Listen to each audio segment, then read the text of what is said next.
All right, let's talk about this. The play that everybody's been talking about from the Chiefs-Raiders Black Friday football game. Let's start by setting the scene. The Raiders had a 2nd and 3 at the Chiefs' 32-yard line, and they spiked the ball with 16 seconds left on the clock. So here we are, clock stopped, full play clock, and the Raiders appear to take a while to get their play in, and we'll see this on the broadcast view a little bit later in this video. But they take so long that on the broadcast view, you can see Aiden O'Connell starting to tell the play in the huddle with 12 seconds left on the play clock, which is especially crazy because the communication between the coaching staff and the quarterback's helmet ends at 15 seconds. So I'm not sure if he just never got the play call relayed in, or he just got it so late that he wasn't able to start relaying it to the team until there were 12 seconds left. Anyway, because of that, the Raiders are extremely hurried coming up to the line. And you can see they're so hurried that the operator of this All-22 camera isn't even ready. They're like zooming out and trying to get everything together as the Raiders are hurrying up to the line. And it's kind of hard to see here. Again, we'll see it later on future views, but Aiden O'Connell right here is clapping his hands. And so what ends up happening is he's clapping his hands, and the right guard, who is the one who signals to the center for the snap in the silent count, he interprets that as Aiden O'Connell calling for the snap. So he taps the center, which is the signal that the center needs to snap the ball. So the center snaps the ball. The problem is that the wide receivers, especially the one that's important is the one over here, but both wide receivers are not set at the snap. So that results in a penalty. But the reason why I'm saying the one over here is more important is because that's what Aiden O'Connell notices, and that's why he's not ready for the snap. He had clapped his hands trying to get the team to hurry up to the line. He's not expecting the snap. He doesn't see the tap because he's looking over at this receiver hoping for him to get set. But since the guard interpreted the clapping of the hands as like, hey, let's get the snap, he tapped the center snapped the ball. O'Connell wasn't ready for it. The ball bounced off his shoulder and ended up bouncing around, and Nick Bolton dove on it. So that's step one, kind of what happened on this play. Now let's go into what the penalty is. So the Raiders receivers were not set. By definition, by rule, this is an illegal shift penalty.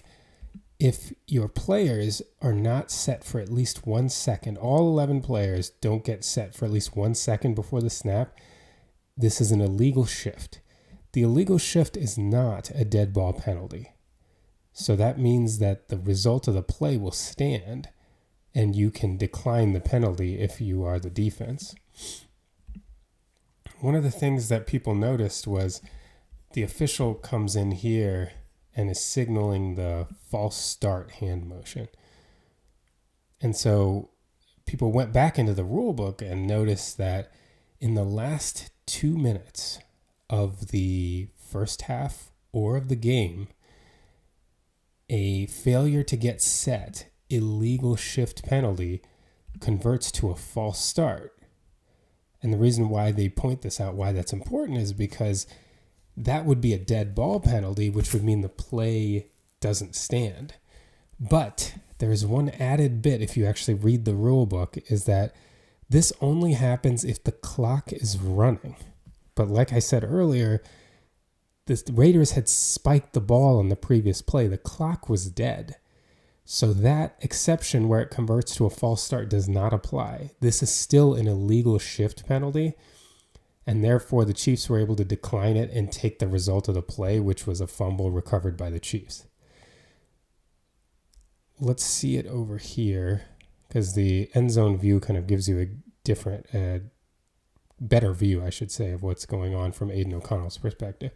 So here you can see what I was talking about earlier, him clapping his hands to try to get everyone to get set.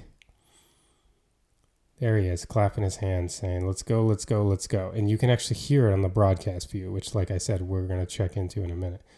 Now, O'Connell, after clapping his hands, is looking around. He's first looking at this receiver, and then I told you on the other view that he looks over at that receiver. And this is where he's looking. And you can see the guard right here. He heard the clapping of the hands. He thought that means let's snap the ball, so he taps the center. That's the center's signal in the silent count, so he snaps the ball. O'Connell is not looking. He's looking over at his receiver, who's still not set. So the ball hits him on the shoulder and comes down. He tries to recover it, but it actually kicks off of his left tackle's leg and shoots out to where Nick Bolton is able to dive on it right here. It's kind of hard to see, but the ball's right over there.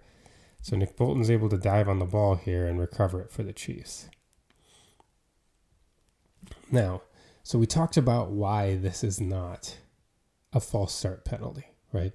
Because even though it's in the last 2 minutes, the illegal shift only converts to a false start if the clock were running. But the clock was stopped in this situation, so it's an illegal shift penalty that the Chiefs are able to decline, and they're able to keep the result of the play. Now, another thing people were saying online was, well, since this ref thought that it was a false start right here, they had blown the play dead. And so they should have then stopped the play and not counted the result and given the ball back to the Raiders. Well, that's simply not true. If you listen to the broadcast view, you can hear the referees blow the whistle. They clearly blow the whistle after the Chiefs have recovered the ball. They never blew this play dead.